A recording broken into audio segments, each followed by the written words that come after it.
Aujourd'hui, nous allons explorer un sujet qui souffre de beaucoup d'idées reçues, à savoir le lien entre l'hypersensibilité et le haut potentiel intellectuel, donc on appelle aussi l'HPI.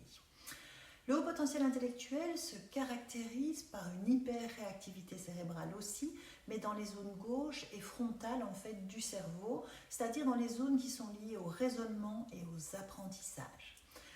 Le haut potentiel est évalué donc à travers différents tests, en fait, dont celui du quotient intellectuel ou QI, comme la WAIS pour les adultes ou la WISC pour les enfants. Mais il faut comprendre que ces tests chiffrés indiquent juste où se situe la personne par rapport à une norme, c'est-à-dire par rapport aux individus du même âge et du même sexe. C'est donc une estimation qui donne une sorte de photographie du fonctionnement cognitif au moment de la passation. Les résultats sont donc vraiment à nuancer parce qu'ils peuvent être influencés par toute une série de choses, dont l'état de la personne au moment du test, qu'elle est fatiguée, stressée, ou une hypersensibilité associée qui peut vraiment parasiter en fait les réponses. L'autre chose essentielle à comprendre est que le haut potentiel n'a aucun lien avec la gestion émotionnelle, l'anxiété ou l'adaptation sociale. Ce ne sont pas en fait les mêmes zones cérébrales qui gèrent ces aspects. Donc faire un test de QI pour des problèmes de gestion émotionnelle ou de comportement n'a aucun sens. C'est une perte de temps et d'argent et c'est loin d'être anodin ce type de test chez un enfant dont l'image est en construction. Et malheureusement, c'est trop souvent le cas dans les demandes de diagnostic.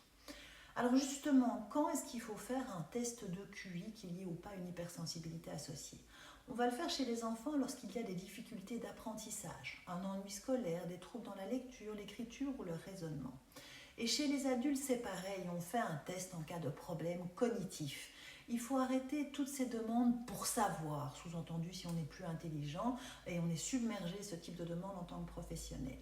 Le test de QI n'évalue pas l'intelligence, juste certains aspects de raisonnement. Et l'amalgame vient du fait que les compétences évaluées concernent des fonctions qu'on a appelées à tort intellectuelles. Mais l'intelligence, c'est bien plus que ces quelques fonctions de raisonnement. Maintenant que ce cadre est posé, vous vous demandez certainement alors quel est finalement le lien avec l'hypersensibilité. Eh bien dans l'absolu, il n'y en a aucun, comme ça c'est fait. L'hypersensibilité, c'est une hyperréactivité cérébrale dans les zones droites, c'est-à-dire la zone limbique qui gère le traitement émotionnel et sensoriel.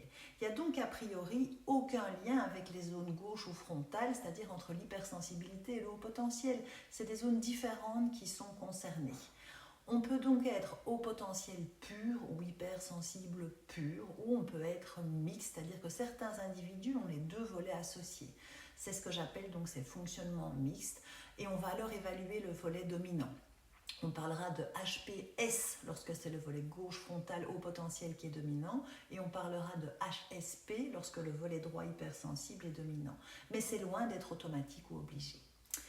Enfin, ce qu'il importe de comprendre dans ces cas mixtes, c'est que les capacités cognitives du haut potentiel peuvent masquer l'hypersensibilité par un raisonnement et une distanciation intellectuelle face aux émotions. Mais sur le fond, le risque est grand pour ces individus mixtes d'exploser en fait à effet rebond. Parce que ce n'est pas parce qu'on met quelque chose sur un couvercle que l'hypersensibilité n'entraîne pas en fait une réactivité intérieure qui est toujours très forte. Un peu comme une casserole à pression, elle finira toujours par se manifester dans des crises disproportionnées, des manifestations somatiques ou plus globalement un risque accru de fatigue chronique et de burn-out. De ce qui précède, j'espère que vous avez compris que le lien entre l'hypersensibilité et le haut potentiel varie d'un individu à l'autre. Il n'y a en tout cas pas du tout de règle générale. Et n'oubliez pas, tout le monde est différent et unique, les hypersensibles aussi. Vous trouverez tous les conseils et les outils pour mieux gérer cet aspect de votre hypersensibilité dans les formations ateliers Tipsy sur mon site katiasonem.com. J'ai en effet construit différents modules pratiques pour vraiment vous aider à mieux fonctionner au quotidien. Je vous mets l'accès en commentaire. D'ici là, abonnez-vous et activez les notifications pour ne manquer aucune des prochaines vidéos. À très bientôt!